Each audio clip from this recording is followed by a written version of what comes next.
Happy Wednesday, and thanks for joining me again. I'm really glad you're here. This is week 3, and we're talking this week about a different kind of grief that often goes unnamed, but it's deeply common. It's called ambiguous grief. And it shows up when there's no clear ending, no clean goodbye, no moment where the grief can fully just settle. Some grief hurts because it never gets an ending. We tend to think of grief as something that follows death, but many of the most painful losses that people carry are losses where the person is still alive or the relationship still exists in some form, but it's changed in ways that don't allow for closure. This can look like estrangement from a parent, child, or sibling, loving someone who struggles with addiction, divorce, especially when you're still co parenting, a faith transition, your own or someone you love.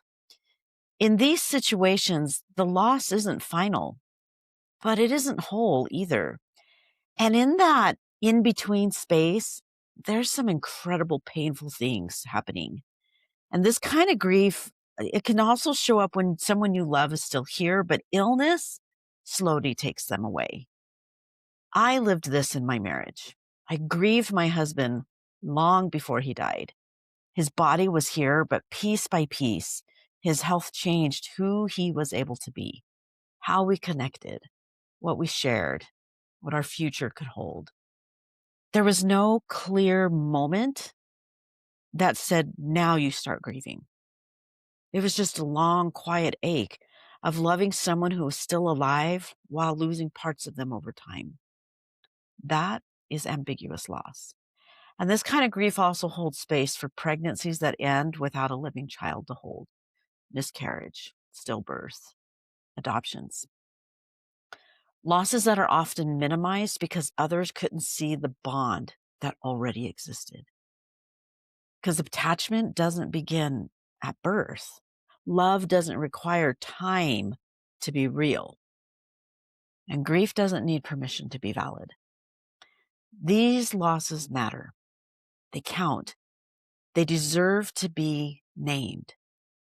Ambiguous loss is especially painful because your nervous system keeps searching for resolution. Part of you is still hoping. Part of you is still bracing. Part of you is still waiting for clarity, repair, or return. There's no funeral. There's no clear ending, and often no social recognition that you're even grieving. So instead, the grief stays active. It flares, it quiets, it resurfaces.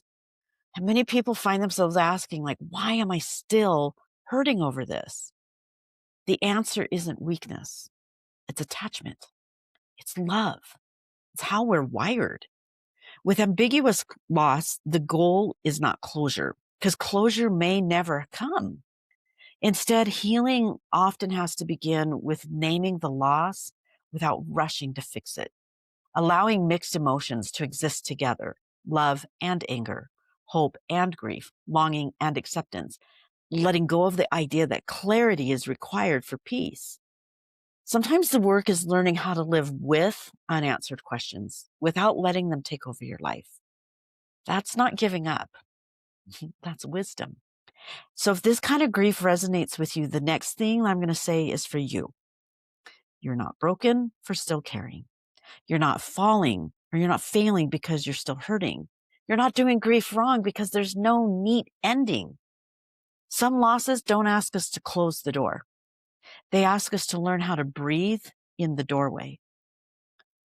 This week, I'm sharing a written piece called Ambiguous Grief through a weekly newsletter that you can sign up for.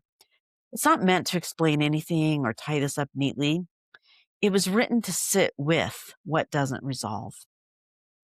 Also, if reading feels more supportive than listening right now, or if you just want a quieter way to be with this topic, each week as I share these Wednesday wisdom reflections spoken, I'm also going to be sharing a written companion that you can receive by email. It's not new material, it's just another way to engage. So you have choices, listening or reading, whatever feels most supportive for you. You're always welcome there, and you're just as welcome if this message right here is enough for today. Thank you again for listening, for holding space for grief, for yourself, and for those around you. I'll see you again next Wednesday.